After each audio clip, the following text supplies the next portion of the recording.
Hi there, Kelsey Toner here, the founder of Guest Focused Tour Business Coaching, where every day myself and our team of passionate tour business coaches are helping you build a thriving, profitable tour business. In today's video, we're going to be talking about how to recruit guides, and we're going to explore 6 common and costly mistakes that we see tour business owners making when they're building their dream team. Our first mistake is no hire right job profile and no ideal staff avatar. Now, you may not have heard this language before, but these are 2 internal documents that we want you to take the time to think about before you get anywhere near a job posting or a job description. The hire right job profile is quite simply where internally we write out what are some of the key responsibilities and deliverables of this role. But it's also a time to start thinking about what are some of the deal breakers and deal makers when you're looking for candidates. Are there boosts or blocks that are going to help you prioritize between candidates? Let's go a little bit deeper on this idea of a job profile.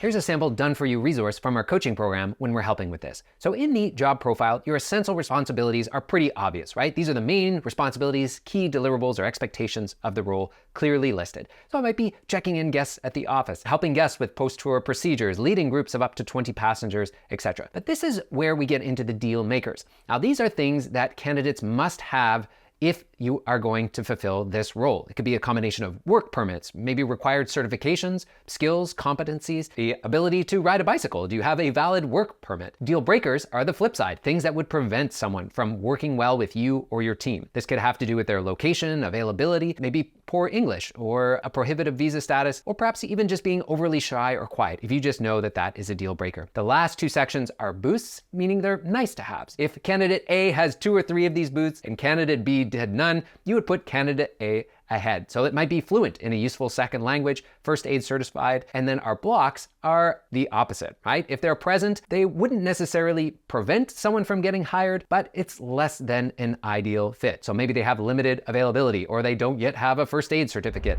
By taking the time to think through this now, hopefully you can see how you could save yourself potentially hours and hours of time shifting through CVs, or potentially even getting on and interviewing candidates who simply don't have some of the key requirements for the job. It's also going to make it a lot more easier to communicate some of those deal makers and deal breakers in your job application. That way, those candidates aren't wasting their time. Also, during the interview process, if we can structure the application process such that people with those boosts rise to the top, then you are setting yourself up for success. Okay, so why do we also need that ideal staff avatar? Well, this is essentially a detailed portrait of what your ideal candidate would look like. These are the people that we want to find. It can be based on some of your past team members. I know some of you out there might be thinking, wow, Sally's such a superstar. If I could just find 5 more people just like her. Well, this is a key step in that process. Not only is it going to give us inspiration on where we can spread the word about our job posting, but we can also leverage that information to market and really pitch this job position to these candidates.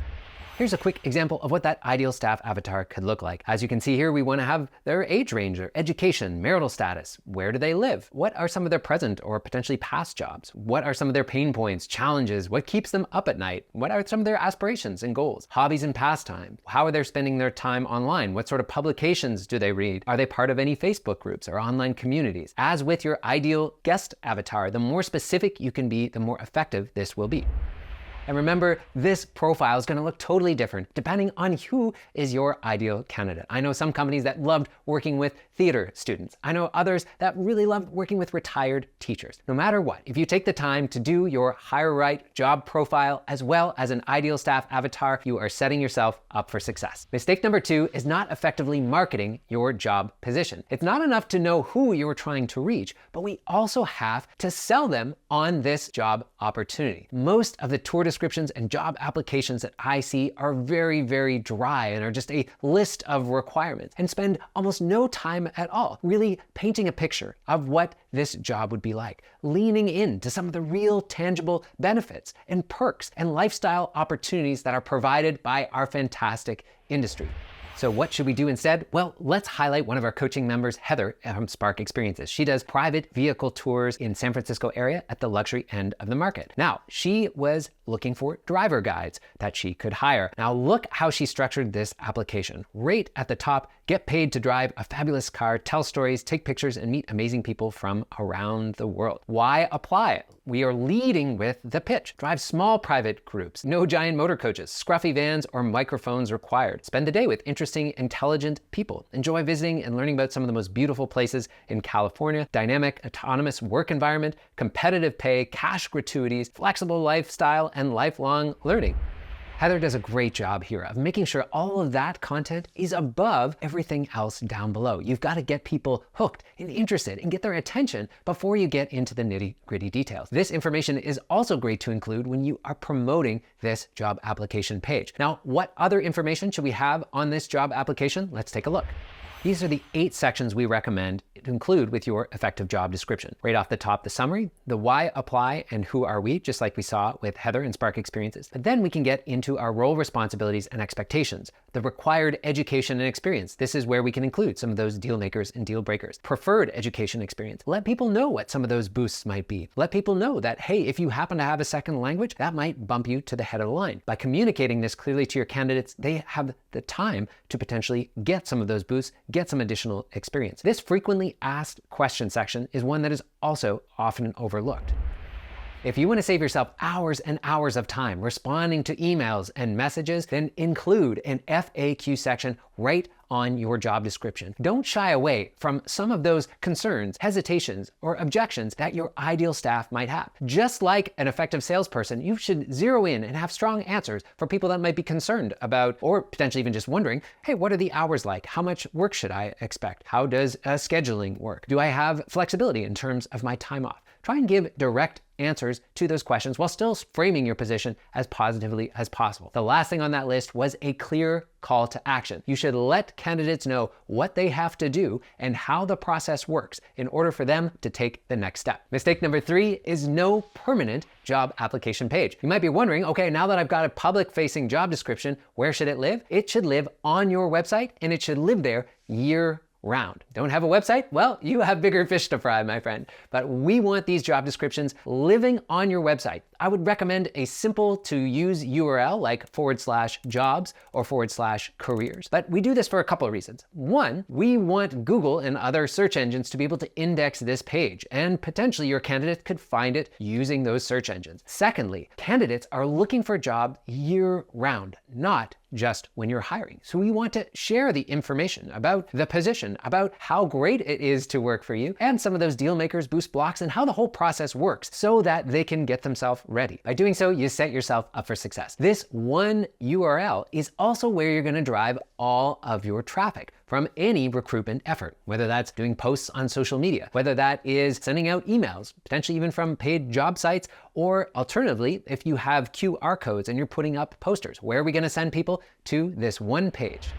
To highlight the importance of having that permanent job description, let's punch in food tour leader jobs Barcelona to see what comes up. Well, Secret Food Tours is recruiting. We can see here that they're actually sponsoring here. Barcelona Eat Local Tours, job opportunities. Barcelona Slow Travel. If we keep scrolling down, Devour Tours. Hey, work with us. Now we can very quickly find out about their team and how we can work with them. Larger, more established companies like Backroads and Multi-Day Tours, you'll often find that jobs or careers tab right down here in the footer. And we can emulate this best practice, just like Heather from Spark Experiences did by putting a jobs tab right down in the footer so it's easy to find.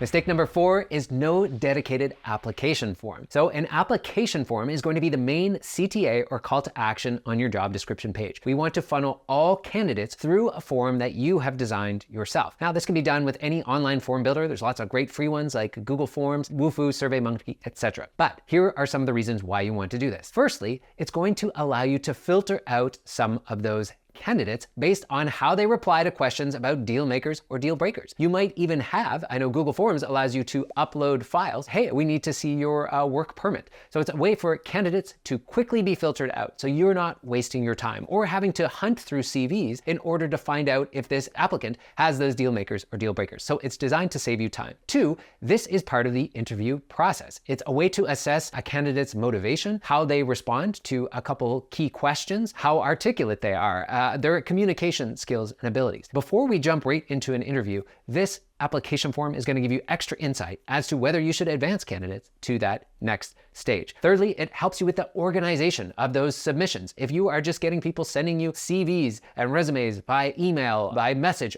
it's very easy to get overwhelmed. Now, you might be tempted to throw a whole lot of questions into this application form, but at this stage, use the minimum number of questions possible to assess if the candidate is qualified, and 1 or 2 questions to help you determine if it's worth advancing them to the next stage of the interview process. Mistake number 5 is not actively recruiting year-round.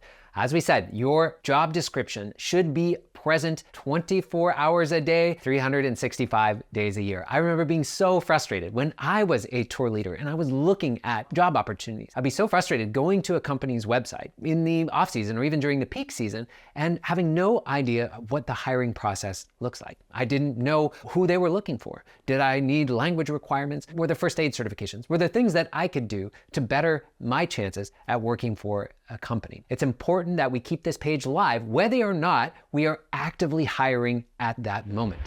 Another best practice that comes from our coaches that if you do want to change your call to action, meaning you don't want to have the ability for candidates to fill out your application form year-round, you can still set up an email capture from interested candidates. This is very simple to do and can be put at the bottom of your job description page. So now your call to action could be something like this. Want to be notified first when a job becomes available? Enter your name and email below. This gives you a powerful way to kick off your hiring season.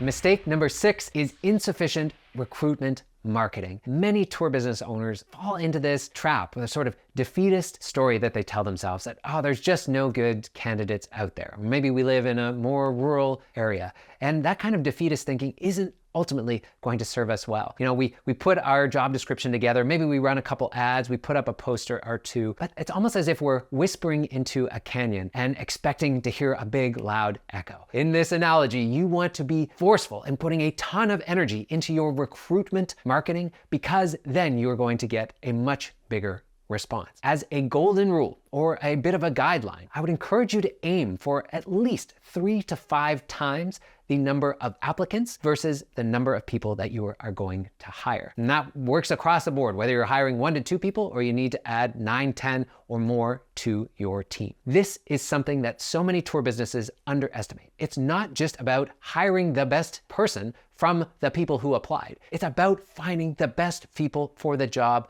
period. The more effort that you put in, the more likely it is that you're going to find those superstars that can transform your tour business, that can be with you for years to come and help you create those oh so important, incredible guest experiences. In another video, we dive deep on how you can leverage your ideal staff avatar to come up with these really creative and compelling ways to get this job application in front of more people. So have a look for that video, because we are going to spend a whole video just on that topic alone. But for perspective, when I was working for Backroads Tours, the #1 active travel company in the world, they were hiring less than 7% of the people that applied, which is a truly, truly impressive number. It also meant that they were able to choose the creme de la creme. They had their choice of amazing people that they could work with. Imagine having that leverage in your own tour business. And also that can help you by having this talented pool of candidates should you have staffing needs throughout the season. All right, I hope you've been inspired by this exploration of some of the most common and costly mistakes that we see tour business owners making, and some of those best practices that you can do instead. Right from creating that hire right job profile and ideal staff avatar to having a permanent job description page, using a dedicated sales funnel, recruiting year-round, and of course, selling the hell out of your job positions to your ideal candidates. And hopefully what's become clear is that finding amazing tour leaders and building that superstar team is not just about luck. It's about best practices, strategy, and determination. Now, it's time to take action. If you found yourself nodding along and possibly making some of those mistakes, then revisit your current recruiting process and implement some of these best practices. Now, if you're interested in having some tools, templates, and other best practices, and possibly even a coach to help you work through this, reach out. We have a whole section in our program dedicated to helping you build your dream team of tour leaders. But before you go, let me know in the comments section down below, what are some of your favorite recruitment strategies? We'd love to help out other members of the community. Before you go, you can hit subscribe, ring that notification bell, and we'll see you in the next video.